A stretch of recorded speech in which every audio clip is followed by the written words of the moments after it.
Jcid Optical Detection Probe can detect the screen flicker and LV values. Support to detect by connecting to V1S Pro, as well as offline operation. Connect the optical detection probe to power or V1S Pro with a data cable.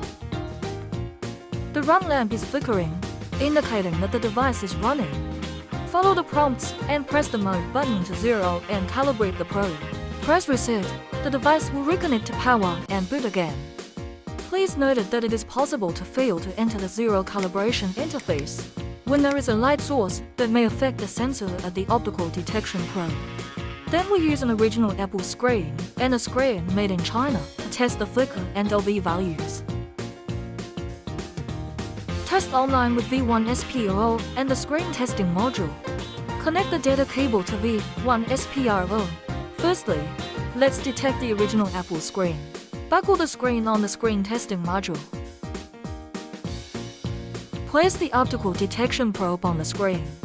Follow the prompts and cover the probe with the screen. Then click mode to 0 and calibrate the probe. Light up the screen. The flicker value and LV value are displayed separately. Changes in flicker value and LV value can also be synchronized on V1S Pro. Flicker refers to the screen flicker, whether it's an LCD or an OLED screen. There is flickering phenomenon, which not only affects the display effect, but also be easy to hurt the eyes. So the lower the flicker value, the better. Click the plus or minus signs on V1S Pro to adjust the screen LV value. LV refers to the screen brightness value. You can also click on other colors to observe the changes in flicker and LV values.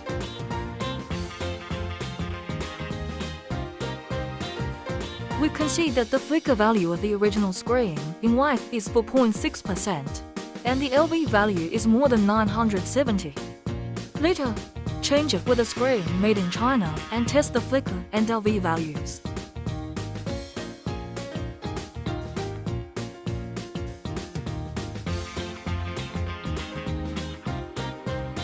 It can be seen that the flicker value of the screen made in China in white is 2.9% and the LV value is more than 500. You can also click on other colors to observe the changes in flicker and LV values.